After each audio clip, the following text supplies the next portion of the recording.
Арыбаңыздар, туугандар, кандайсыңар? Мен публикациялар чыгара баштадым деген нарындагы иш-чарадан тартылганчы. Ошолорго мындай терең көңүл буруп, көрүп жакшылап, ар бир сөзүнө маани берип, угуп, талдап, анан кийин бөлүшүп, таратып өзүңөр алган маалыматты көмөктөшүп койгулачы. Сураныч. Биз эми өзүбүздүн аталарыбыздын баскан жолун тактабасакчы, туугандар. Бара бул менен кыймылдай турган, бул менен алыша турган, муну жайылта турган адамдар болбой калат. Мунун баардыгын унуп да калып калат да. Унуп да калып калса, биз ата бабаларыбыздын арбактарына кыянаттык кылганга барабар болуп калат. Биз чыккынчылардын катарында болуп калабыз да. Ошондуктан мындай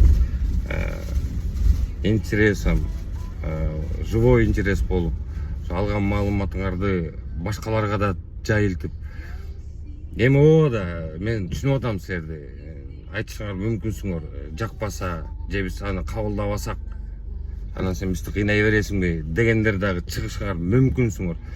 Бирок силер бир өзүңөр терең бир ой жүгүртүп көрсөңөр, бул аксакалдардын чогултуп койгон маалыматтарын ошол эле тарых, ошол эле каада салт, ошол эле улуу кичүүгө, кичүү улууга үй бүлөлүк баягы карым катнаш мамилелерди, анан кийин өзүбүздүн санжырабызды башка эч ким жаза албайт. Мен силерге ушинтип эле айтайынчы. Билбейм, эми алдыда бир акылдуулар эле чыгып 35-40 жыл өзүнүн өмүрүн арнап анан кийин эле бир жазып чыгышпаса, бирок ишене албайм дагы да. Ошондуктан болгон маалыматты болушунча жаш муунга таратканга өзүңөрдүн салымыңарды кошкулачы, кайдыгер карабайчы. Чыккынчы болбойлучу.